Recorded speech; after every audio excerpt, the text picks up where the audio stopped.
Good afternoon to the people of the East and abroad. Welcome to Counsel with the Consulates. Your Majesties, do you have opening words you'd like to share? It's great to see you. It's fantastic to be sharing some time with the kingdom. It's fun to be live. That's always exciting. Coming out of the winter season and spring is definitely here, and especially with the thawing of the mud. Thank you to everybody who went to the virtual mud thaw or saw the virtual mud thaw. I really enjoyed all of the trading cards that were posted on the Book of Faces, Facebook, however you want to call it. And it was just really fun to see all the stats. It was really nice to see superpowers and all that kind of fun stuff.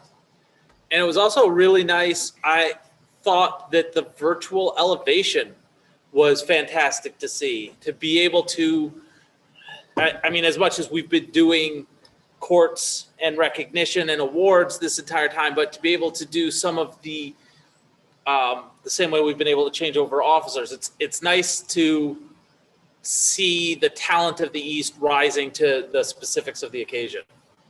Yeah, it was a lot of fun to participate in that, and the organizers for Mud Thaw did a fantastic job. So a big shout out to Emmeline and Philippe. They did an amazing job, and a huge thank you to all their staff for that. Your Majesties, we got to see each other in person yesterday. Yeah, did. It's the only way I get to sign the scrolls. Right. So, trivia question: do you remember how many scrolls you signed? Wait.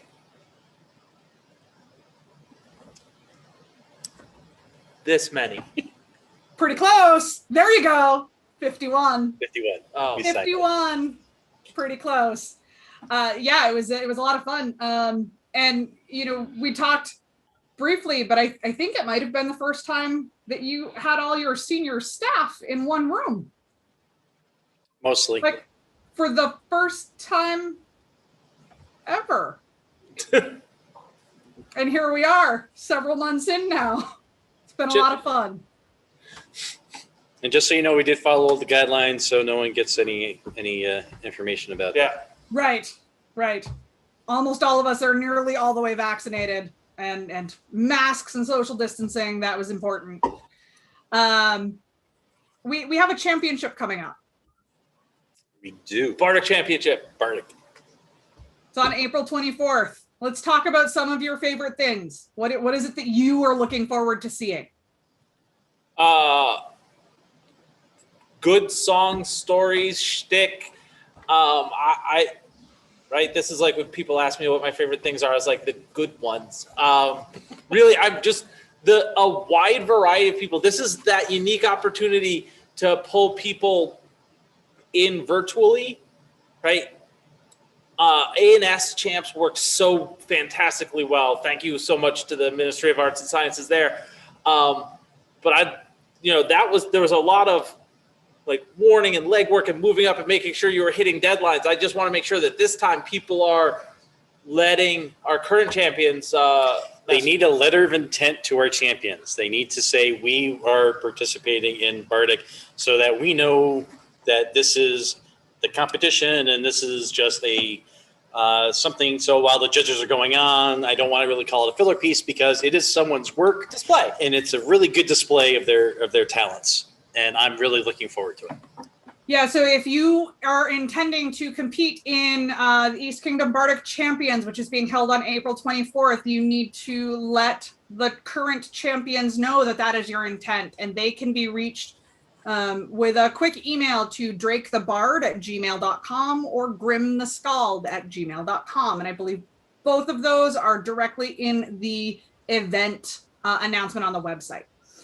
So certainly make sure that if you want to participate in that, whether as a display artist or as a competitor, make sure that you let Drake and Grim know so that they are best prepared, and they can also help you assess your technological needs. That's really important. This is the first time that we're going to see a Bardic Championship done, certainly in the East, that's virtual. So we want to make sure that you have your best foot forward. And maybe Drake and Grim can tell me how they got such fantastically appropriate email addresses. Magic. Come on, it's magic. Magic. Okay, We're just gonna go with it, right? that's fine. So we had a really unique elevation just recently. Now, Mistress Hugeline, her elevation was 100% virtual. Nobody was with her. Everybody was separate. How did you guys handle that? I think that like so much of what we've been able to do, it's relying on some fantastic people kind of behind the curtain making things work. For us, we're happy to get to recognize Hugeline, but also, I mean, it's the same way that we're here now. It's become comfortable sitting down in a space and talking to the computer. And I think that speaks so highly of everyone involved. It felt very seamless. It felt like we were throwing two worthy speaking for her, getting to talk to her.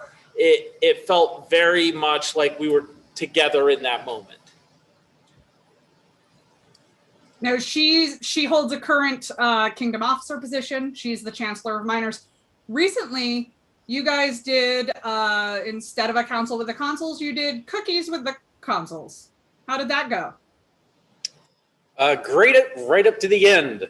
For some reason, our internet or something kind of dropped out, and Margarita kind of ushered us out, so to speak, right at the end. It was very disconcerting, but that's the way the cookie crumbles. Yeah, it is. I am very, very thankful that we had Her Excellency with us as a guest host, so that when we fell off into the ethereal realm, she was there to keep the children going. And kind of, I think we should try again with more cookies, but also more stories for children. And here's what I think part of my favorite part was getting to hear other people tell stories. And I would love to kind of open up the opportunity and a challenge to storytellers throughout the East Kingdom who think they've got something that children would be interested in. Definitely children appropriate, nothing too outlandish. They won't get to go live. We'll double check beforehand. Okay. But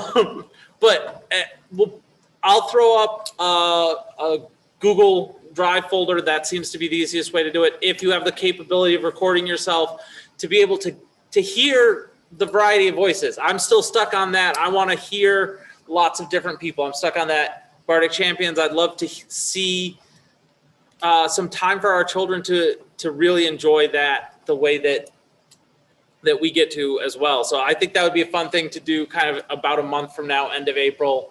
Yeah, and unfortunately, like with legal concerns and stuff like that, we can't have children telling children's stories, so definitely has to be an adult.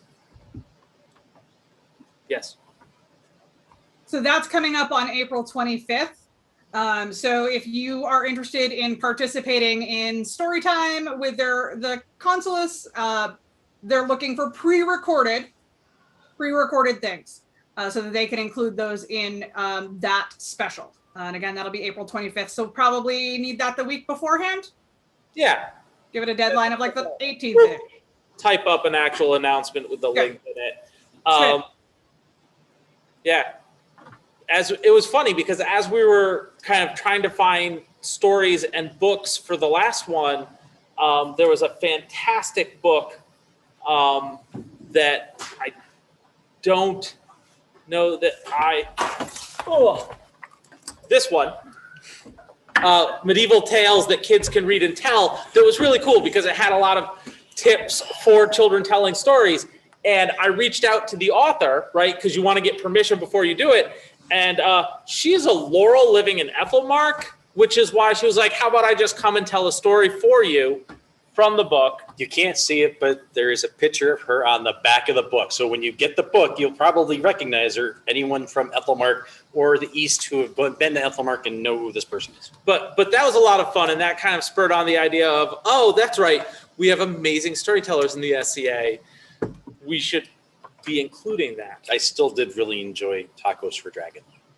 Well, Dragons Love Tacos. Uh-huh. Dragons Love Tacos is a favorite book of mine, and I'll have to get you the sequel. We have it at the house. Oh, okay. I may have to read the sequel. There is a sequel. It's great. It's fantastic. So we've kind of been at this for a while. You guys stepped up in August. Yep. We're now the tail end of March. How are you doing? Well, I think I'm doing okay. How are you doing? I'm doing great. It's selfishly having the SCA available during this time when it's been so isolating has been nice. I know that there's a real possibility that it could have become a burden, or we're getting to this point, and I know that I feel like we do keep touching base with the staff to make sure that those supporting us aren't burning out. And I'm definitely seeing hope in the future months to come. Summer is coming. Vaccines are rolling out, at least in New York State. I don't know about other states, but I'm envisioning a light at the end of the tunnel where we actually get to be able to see each other again, possibly on a limited numbers. But it'd be awesome just to see people. I unfortunately am really tired of Zoom stuff, because not only do I do Zoom stuff for the kingdom, I do Zoom and stuff other for my actual mundane job. So as much as I love being able to do this during the pandemic, and the web team being so awesome in support of being able to do this for the kingdom, I'm ready to see people. No, I think you're right. I think we really lucked into having a kingdom, a team, and some people that were able to make this work. But this is by no means a comfortable in perpetuity position. This has been a steering the ship and looking for a harbor. Finding the necessity to keep the East Kingdom going with the Bardic Arts and with the ANS community and with everything else that we can do virtually, and really also enjoying the virtual practices online. So people showing techniques and things like that. Remy being one of that comes to mind immediately. And I've been actually looking at stuff from Out Kingdom. They were showing stuff and how to do slot shots, and there was even an actual Zoom event, which I did watch, where different knights and dukes from all different kingdoms got together and put together, okay, they're in their spot and they're showing how to throw shots on the Pell and everything like that. I think Tanaka was one of the persons who actually had a piece that he did. Oh, that's fantastic. Yeah. And I know that I've been seeing a lot of people I'm seeing armor getting cleaned off. I'm seeing Pell work starting up again, because as I'm following Sir Cedric's advice, we are moving closer. We have several states that are now able to start organizing practices, starting to see those. And I cannot emphasize enough how excited that makes me, how happy I am to see the East Kingdom starting to gear up and practice again, and how very much I want everyone to be safe, because I know the temptation is, how far can I go to get that practice? And I don't know that super long distance travel, and also remembering that those practice numbers, attendance is limited. So the moral to that story is, make sure if you're going to a practice that is not in your own area, to contact the Knight Marshal or the person organizing that practice to make sure there will be a slot for you if and when you get there. Yep. Yeah, definitely. I know you guys had talked about doing some sort of like a pre-registration almost yesterday when we were talking about some of the groups do combined heavy listed and fencing, and that increases your number count. And if you have the opportunity to separate those two things for the purposes of encouraging the growth in those communities through this time, it might be worth it. Yeah, I can anticipate the frustration of a 25-person cap, and especially like you're saying, like if you were having a combined fencing and heavy practice, you get a dozen fencers show up, you get a dozen heavies show up, you get a car with 3 people in it, and one person's got to sit outside. that's going to be a frustrating moment for somebody. And if we can logistically plan some of that ahead of time, I think that plays to a more enjoyable restart for everyone. Yeah, I would agree. I would agree. So we're winding into April. I had posted just recently that you have a couple of youth awards that are coming up that are being done in the recording sessions. And we're going to get one of those this Thursday, a Tigers Cub and a Gawain. You gave a Tigers Cub really early on in your reign. It's kind of exciting that you're going to get to do it again, because we haven't seen we haven't seen that in a while, and so it will be nice to see that. How are you guys feeling about that?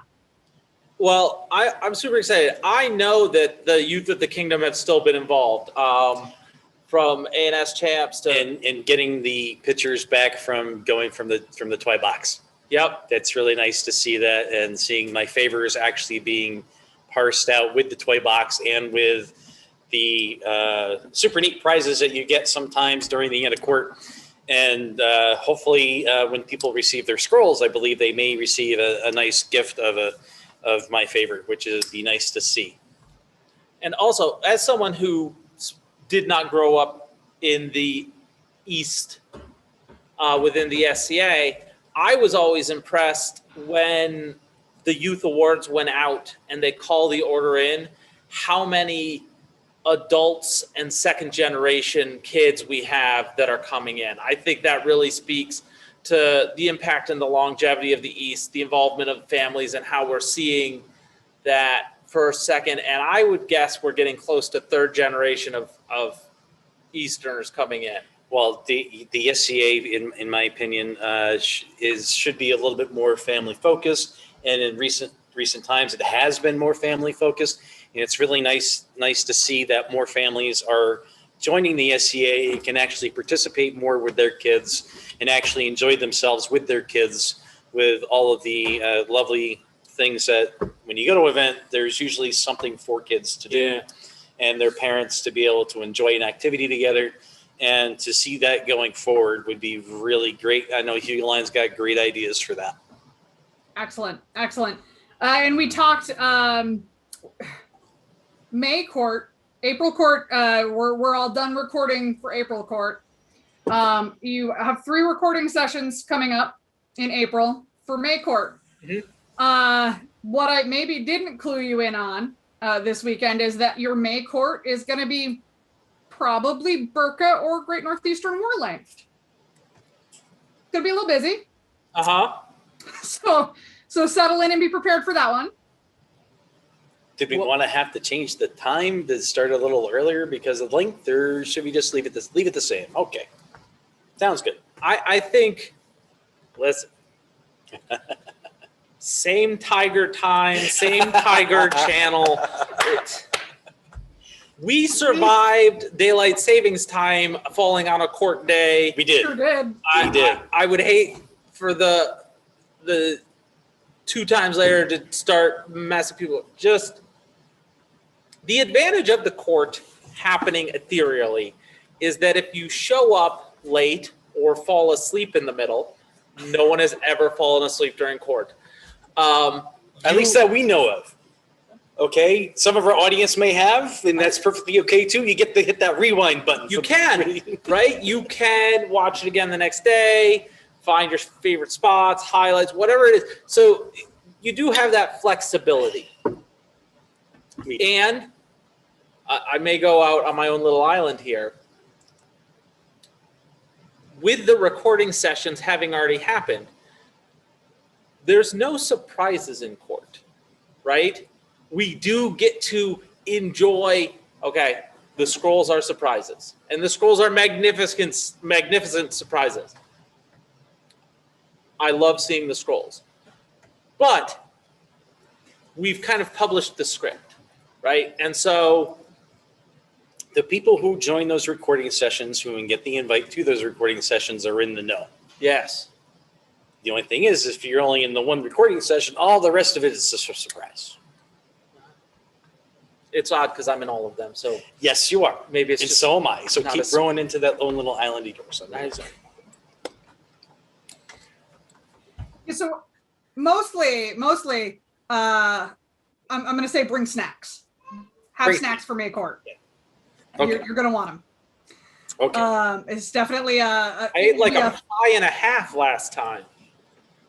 Well, that's not my fault, and that was a short court, Your Majesty. That's that court Cut off pie by. came in at about an hour and 10 minutes. But I also think it's interesting that like your point of reference for the exorbitantly long court is it might be as long as Burka or Great Northeastern or, you know, like a great court at Penzance kind of thing. Like those courts crop up every so often in the calendar. Like you get those moments where things have come together and it's just like, that was is it not to make any predictions, but is it surprising that after ANS champs, we noticed that some people had gotten better at art and needed to be recognized? I'm just, you know, like there's that natural. So what you're predicting is now a surge of people getting Bardic awards. Maybe some new troubadours going out after Bardic going out, right? I think that some people are gonna bring their A game in a way that we haven't seen before. Yes. Awesome. I'm looking forward to it. And Bardic Champs is going to be the 24th, so the day before your story time. So you're busy that weekend. Yeah. It's going to be like a normal SCA weekend for you guys.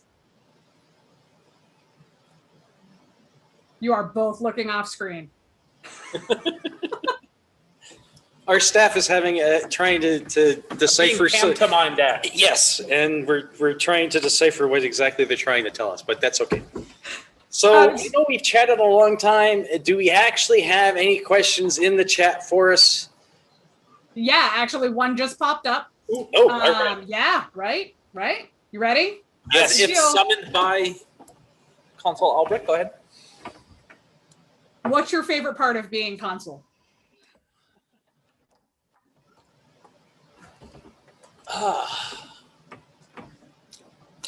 Okay. Do you have an answer? I do. I'm waiting for You go first. You go first. Go. Okay. I'll go first. So, His Majesty Tindal is already a duke. Okay, so he's actually done the job at least twice before, hence the dukeness. This is my first time in this position. I really enjoyed, unfortunately it was in the pandemic, I really enjoyed getting that gotcha moment, even trying to get it right through a Zoom, which is, I believe, the most difficult part of our job right now, is to get that gotcha moment over a camera.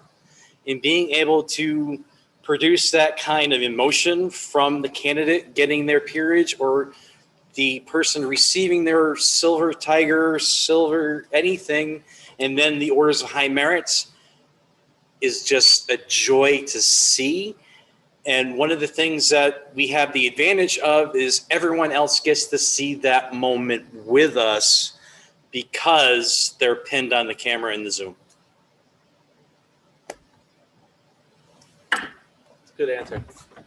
I'm going to have to go. I think my favorite part about getting the chance to be on the throne is that by the end of the reign, because every reign ends, by the end of the reign, I know more than when I started. I've met more people. I've learned something that I didn't know that someone else was extremely passionate about. I've seen people doing work and dedicated to our society that I wasn't aware was going on. And I end up at the end of the reign having a much better understanding of the scope of the kingdom, the involvement of the people, and just the excitement and the joy that it brings me, seeing how much more there is going on that I didn't know about. The East Kingdom has a very rich culture, especially with the Bardic arts and with our Scribal community and with the ANS, that we kind of blow a lot of people out of the water. Yes. And I'm being my little tiger pride there. So thank you. I love it. Sport that tiger pride. And thank you, East Kingdom. You guys are great and awesome. And we appreciate everything you're doing. And just keep with us until we can try to do something this fall. Try. What? We do have another question for you. I'm hoping. I'm hopeful. I'm the hopeful counsel. So what activity, so the event ban currently expires May 31st. What activity are you most looking forward to at your first in-person event? Considering we don't know the size of what that first person event could be, there's all sorts of answers I would love to answer, but I can't because I would love to do everything. Because I don't think we're going to be able to have a feast. I think the guaranteed thing, right, implied in the question, the guaranteed thing is seeing people. Yes. Right? I mean, that's the whatever activity is going on at that event, I'm going to get to do it with people. And I think that is what I'm looking forward to the most. Like, so much of the interaction has been, and then you go and you do something by yourself. And I think getting to participate together in an activity is what I'm looking forward to the most, whatever that activity is. Social distant games of chess and other like stuff would be probably really neat as a starter. Maybe 3-man Morris, 6 feet apart, you and the person across from you get to. Anyway. Is there? It's not 9-man Morris? I've played 9-man. Is there also a 3-man Morris? There is. There's a 9. There's like different all sorts of, but it's more to deal with the theory of Morris than anything else. Okay. Because you gotta make the machine run with the 3-man Morris. Okay. I played a fair amount of Morris back at 12th Night. Yes. When the last we had 12th Night was. That was fun. We also learned a new game too, didn't we? There was like the castle thing. I can't remember the one with the. Oh, that may have been new to you. That I made. Yes, okay, new to me. I'll get myself in trouble there. Okay. I believe that's Spitshell. I think of it as like Viking or Irish chess. That's where you have. It was really awesome to watch. Just so you know, it was really cool. Like Viking king in the center, surrounded by guards, trying to get to the edge, and you have. Small groups that are trying to block a pin. I like that one a lot because unlike chess, it's in no way a fair and balanced game. And so I think that's the best kind of game to teach someone because you can give them the more successful side, right? The less challenging side. And as they're learning, they get to win, and that's fun. And then if they get excited, sometimes they'll ask to switch sides, and that can also be fun. So my short answer is yes. In-person stuff would be really cool. So what is your favorite gift that you've received? All right. It's not here. I took it home. There have been some phenomenal gifts. Hold on. There have been some phenomenal gifts. I anticipate that Counsel Alberic is making reference to the crocheted usses, which is currently featured on my Book of Faces, just so you know. It's my background and my profile picture. May have made it away from the recording area and to. Why are you looking at me like that? May have made it to my house. It's at my house mostly so that I get to keep it. But I think they did promise to make another one. So you could have one? So I can have one, but it's not going to be as fancy as the one that you took. That's true. But I mean, fine. Listen, there have been some, all right. I know that's your answer. Can I have a slightly sappier answer than you? Well, no, there were many gifts. I was just pointing out the one we got just that recently, was our last gift, right? My favorite gift is the last gift I got. Yes. That's fair. There have been a couple other presents. Awesome. Right? Making it right so we're drinking out of glasses. But I honestly think one of the best gifts we've gotten has been the time that people have given to us. Looking behind us at the sets that we have gotten to sit in front of. From Sir Cassius's that we repurposed from Coronation that was amazing to, yes, behind you, Cassius is behind you. I won't name what our next court set is going to be, but Pompeii to the cookies Saturnalia with the set. Yeah, the Saturnalia set. The gift of time and skill that has gone into allowing us to look like we were sitting in the Colosseum, I think has been extremely special for me. Yeah, so the one of the advantages is being able to produce with not a lot of burnout for people for editing and stuff like that, for the times to do, and the theater that we can create being on a screen, and the lovely use of the Schenectady Civic Playhouse for us during the winter months, for us to be allowed to do this without being in our frigid cold garages. And I have to say, Baron Emerson took me over there yesterday while I was up, and that location is fantastic. And I was really kind of in awe in the amount of things that he and his set team were able to create to make this happen. It's really very much an amazing place. And the answer to the question about your Viking chess game is Snaffle Taffle. That is the name of the game. There you go. Okay. Thank you. You're never going to remember that. You can thank Grim. No, I could remember that. There's all I know, it was really neat to see. It's fun. I like it. Especially the frustration on the one player over the other, because they know they're trapped and they're trying to frantically try to figure a way out for their king to escape, and it just doesn't work. So the next question, hot button topic, is there a plan for crown succession? Any further details you can share about that? Yes, and no. Okay. So there is a plan. We are waiting on the official announcement from the BOD from their last meeting. We're all anxiously awaiting that. And we have a plan that is ready to go. But the last thing we want to do is publish a plan and then see directives, recommendations from the BOD that sends us back to the drawing board. So that is to my understanding, coming very soon. Best guess now is the end of this week. They might have something out, but I don't know for sure. But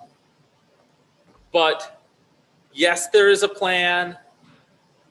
As soon as it is prudent to talk about it, ducks are in a row to start moving.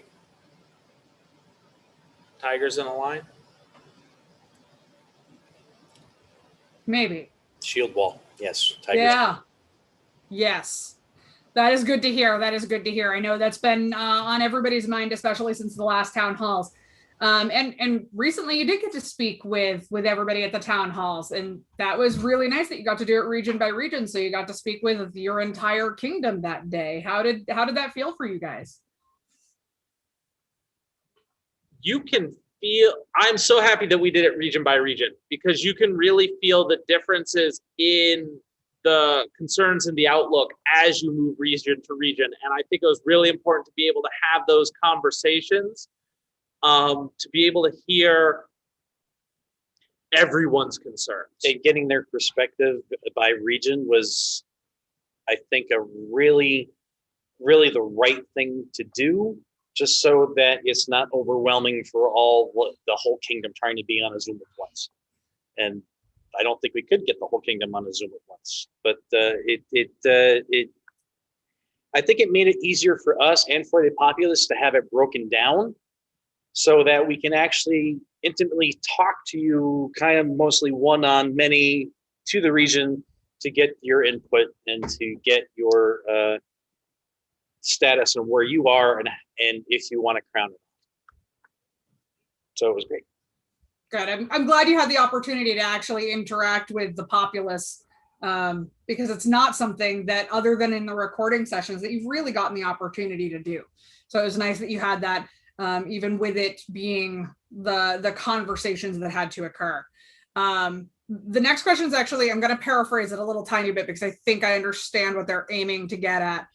Basically says, these courts would be great to use if their majesties need to give an award to somebody who can't travel or is, say, hospitalized. Is this something that you think is going to be able to continue to happen once we go live? Is certainly is your intention to continue to have a virtual court when we go live, or are you going to encourage future reigns to do something like that periodically to help with that? What is your opinion on it? That is a really good question. Well, I think that the first thing we need to look at, especially, I'm going to rewind us back to talking about how fantastic the Tiger clubs are and family involvement is. I think that even as we look at moving forward and reopening, we need to be aware that we're still a ways away from kids. I have children that are going to be too young to be vaccinated. There's going to be people within the East that are going to have to make some very difficult decisions on what they are able to participate in. But I am confident they're still going to find a way to participate. And so occasionally, would a virtual court like this be appropriate in the future? I think so. I don't think it's going to be a regularly occurring thing. I think that once every few months you may see one. It's something that we would definitely consider going forward while we're still the crown. Other particular crowns are going to have to make that decisions for themselves. That's definitely their prerogative to not do virtual courts. Plus, if it's all feasible, the web team will still have to be heavily involved in those situations and getting those together to at least produce the, say, final product. If it was just a one-off kind of a thing during when we're in-person events and everything like that for those situations. Because I believe there would be situations where it would have to be published because now if we're fully back in person, it would have to be published that, hey, we did this thing in a court while it's live. Please go see it at your leisure and ask for the link later. But again, that's something I believe the web team would have to be heavily involved in. And if I may be so emboldened, the web team may make certain web policies for their internals to say, okay, a crown has asked to do this. Here's the procedure for web teams going forward into the future. And I know Matthias and his team have built some structure in place on how to handle doing this kind of production. He did just put into the chat that the web team is always ready to help with that. So he is always there. Right. And I understand that this current web team is awesome and great and always willing to pitch in. I'm not going to guarantee it for future web teams. Right. I can't put words in other web teams' mouths as much as I'd like to. I can't. It's just not the thing to do. That seems valid. There is some time for additional questions. If people do want to add some questions to the chat, I am paying attention to that, so we can pull that up. So with the idea of a potential crown tournament, how are you handling your training currently? I mean, you're not competing in the next crown tournament, obviously, but you're both still heavy list fighters. Are you both actively training? What are you doing to stay in the game in that respect? I'm tired of hitting my pelt. I'm really looking hopeful to Cedric's post where we might be able to have a fight practice locally and we were able to hit each other, which would be kind of cool because we haven't been able to hit each other since the pandemic started or hit anyone else for that matter that comes to our practices regularly and the practices that we went to regularly. And really looking forward to a time where we can do that openly and not have a cap. Yeah. I am super rusty. I am super rusty. So it's it's definitely been at least a year since I've had my armor on and hit anybody. That being said, in the interim, for me, I started training a little bit with my son over the summer, which has me running about 5 to 6 5Ks a week right now and doing some strength training. So I'm ready to knock the rust off, but it's definitely there. My current exercise regime is actually pounding on my drum kit and playing with my band when we can get together on occasions.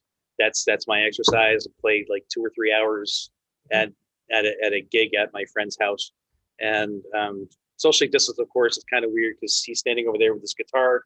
My other band members over there on his piano, like 6 feet away. And then there's me behind the drum kit, just flailing away. But that's been mostly my exercise regime during the winter. And yes, I will reiterate, I am tired of hitting my little post in the backyard. I believe it. I know it's definitely been a change for me because I moved and now I'm here and I've done 0 and I'm actually looking to get into heavy fighting. Do you have any recommendations for people that are interested in getting into heavy fighting in a tail end of the pandemic, post-pandemic world? I would say don't plan. One, find a practice, right? Find a practice. Find some videos online. There's some fantastic technique work that you can do at home. When you find a practice, show up. We're all going to be rusty. And I think that especially some distance drill work is a good place to start. And this may be the perfect time if you're thinking about getting involved, because so many people are going to be rebuilding and training and reevaluating technique, that this could be the time to come in and benefit from everybody kind of looking at themselves and working together. Footwork drills. Find a footwork that works for you, and then you can kind of mold the rest around that, because body mechanics are different for everybody. So if you have a comfortable a footwork that you're comfortable with doing, the rest of it kind of falls into place. So when you're starting and with the distance learning, everyone can be 6 foot apart doing a type of footwork and learning different types of footworks and seeing which one works for you. Yeah, that's some really great advice. I'm looking forward to seeing what comes out of the next couple of months for sure, in terms of specifically the East, of course, because it's home, but in the society in general. I know down in Australia, just a month or 2 back, they were able to have a crown tournament, which was nice. And I know I lived pretty vicariously through that, watching it, but also because it was really nice and green down there and we were under 4 feet of snow. Right. Islands in the Southern Hemisphere have different rules. It's true. So true. So what other things are going on in your world right now that are impacting how you're handling the rain?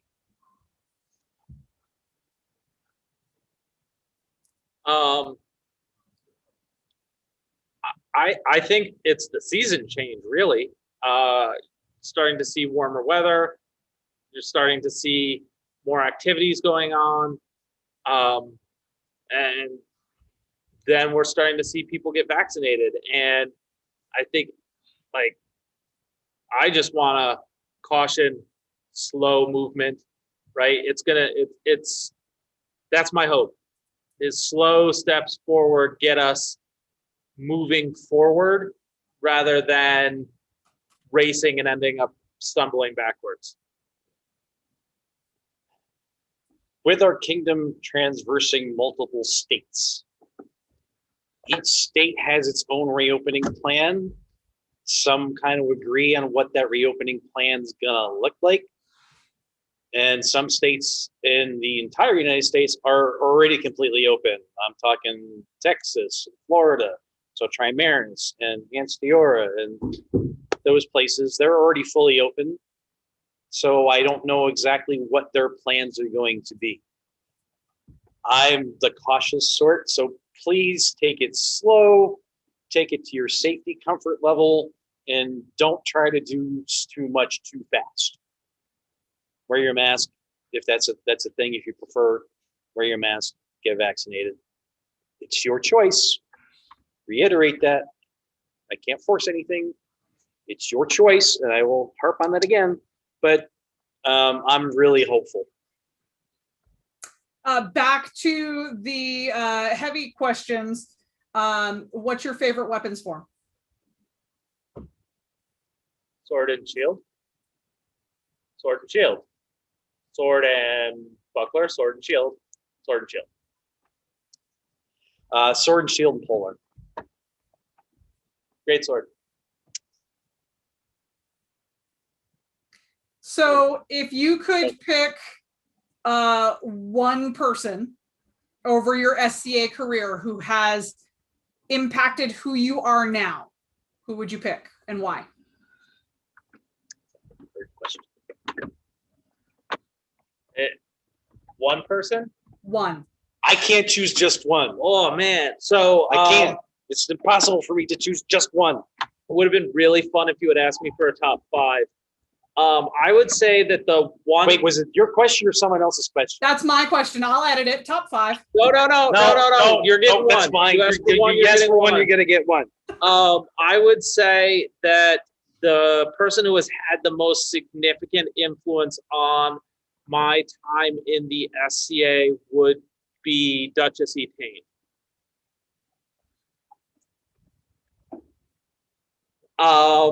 Mostly because I don't think. Nice answer, Your Majesty. Very good I was answer. going to say, you can't follow that any other way, Your Majesty. No, because in all seriousness, I don't get to play in the SCA. I don't get to travel to train to become a knight. I don't have an inspiration that puts me in the finals or succeeding in crown the first or the second time that where I can learn how the headspace of that tournament works. I don't learn how to be a king correctly. Thank you for breaking him in. I don't. I don't learn the parts of what I don't do well, so that I know the teams I need around me. Like that's my answer. It's a great answer. That is a really awesome answer, and I met my wife in the SCA. So she's definitely been a backbone of what I'm able to do in the SCA. That's for damn sure. My top influence, and can't be my only influence, just because of the nature of our game works, of course, is my Mistress Audrye Beneyt was my peer. She will always be my peer, but I can't say that I didn't meet her without also throwing in Master Emerson. He was my first peer in the SCA, and he taught me so much to where I can become, to where I'm here today, talking with you, because we did choose him as our chief of staff, and that's for a damn good reason, because he knows how to get things done. Those are good answers. I can't give you just one. Those are really good answers, though. And now I'm curious about the top 5. I'm not prepared to boil it down to 5. No. You did say it'd be great. Sure, because he was stalling to figure out what a good answer would be. I would have done the same thing. Listen, I think that if so I'm going to cheat. If you're going to ask me to give you a top 5, setting aside my one answer, so it's going to be 5 outside of my answer, I honestly think almost all of my answers are going to be pairs of people. Mm-hmm. I learned a tremendous amount about what it was to be in the SCA when I was in Atlantia from Duke Valharic and Duchess Ariella the Golden. There are a lot of decisions I make where I ask myself, how would they behave? I learned a lot about the logistics of the SCA and how to grow when I moved to Ethelmark from Countess Kirill and Earl Ingvar the Dismal. I learned vicariously and parallel some fantastic lessons sharing the time of my first 2 reigns with their graces Duke Brennan and Duchess Keelan, especially during this reign when we've been isolated, because I still don't think anyone has as powerful a social media presence as they do. And that's played so large into this time apart. We don't have enough time for me to talk about my top 5s, because I have a top 5 for service. I have a top 5 for arts. I have a top 5 for fighting. I have a top 5 for a lot of the things that we do in the SCA. Yeah. So you're both peers prior to being royals. What, for those that are on a track to becoming a peer, what advice do you have, regardless of which track they're on? If you could pick, say, 3 pieces of advice, what would you advise? It is in no way should it ever be thought of as a finish line, right? Growing up, my goal was never to be knighted, it was to be a knight, right? And all of that growth and that time happens after recognition. 2,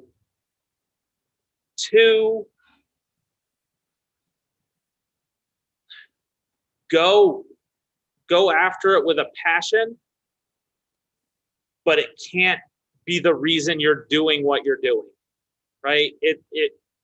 If the title is the only reason you're pursuing an activity, it's going to end up being hollow. And the third thing is, when you stand as a peer of the SCA, when you stand as equals to those that have come before us, those whose shoulders we stand on that make us greater, you should be prepared at any moment to be the passionate face of the SCA. You're going to be that representative for someone and impart to them the impression of what they think of all of us.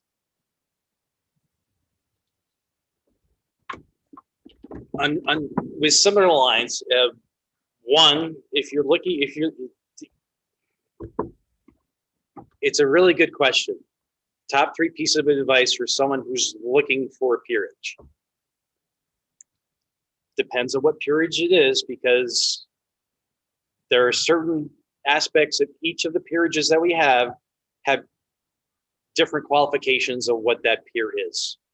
Okay, definitely, if the EK law gives the definitions of what each of these are. So my first piece of advice to you: find what passions you want to do.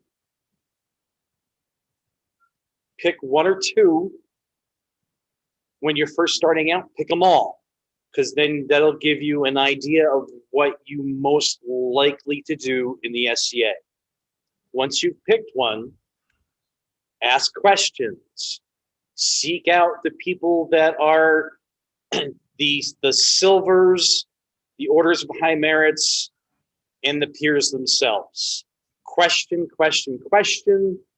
See how that relates to you. That'll definitely make sure what path you choose is the one that is right for you.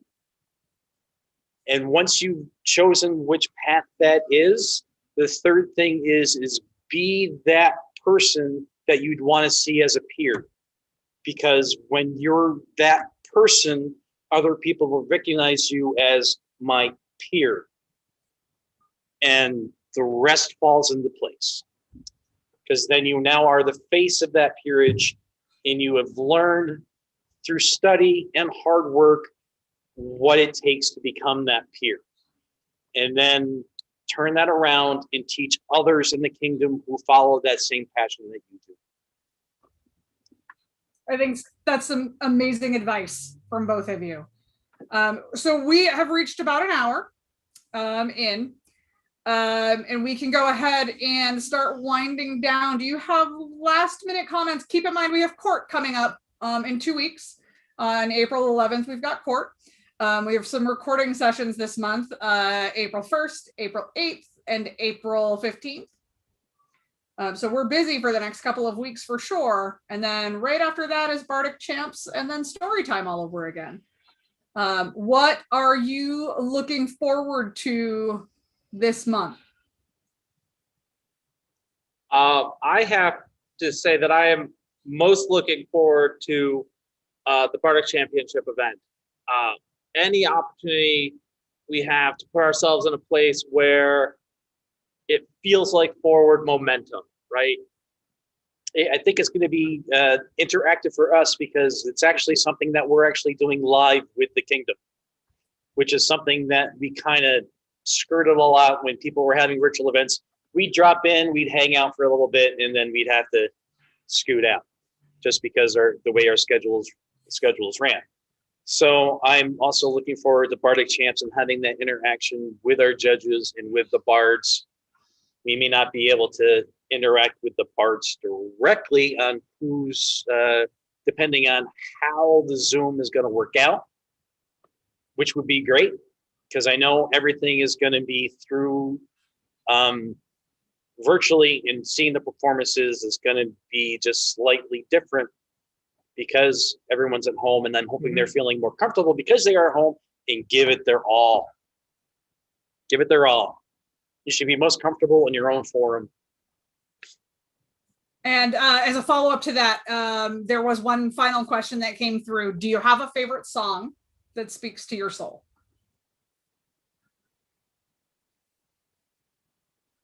All right.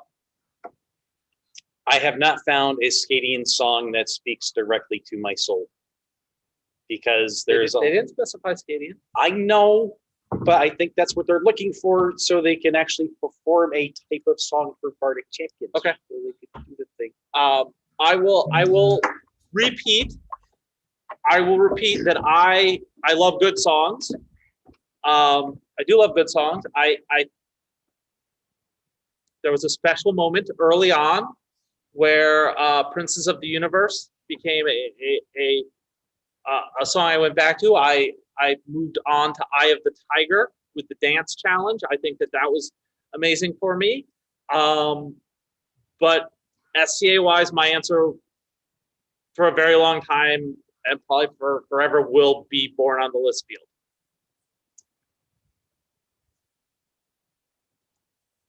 I think that's a great choice too. Do you have final parting words before we head out for the day, knowing that court is a couple of weeks away? Court is soon. Keep your eye on the East Kingdom events page, right? I think as we move forward, we get warmer.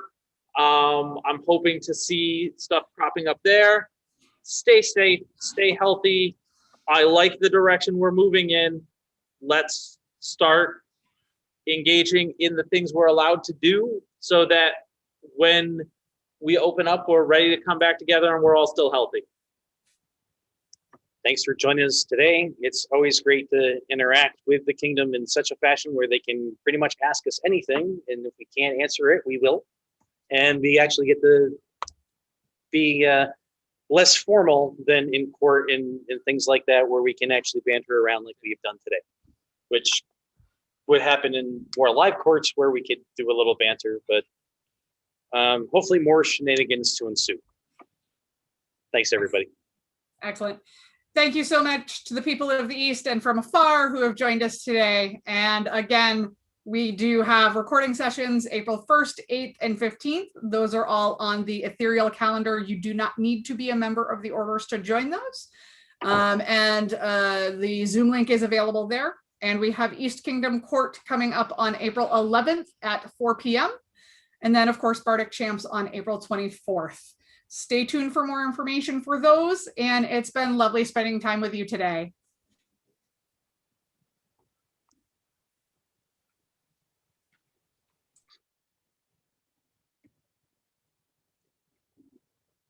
Tiger.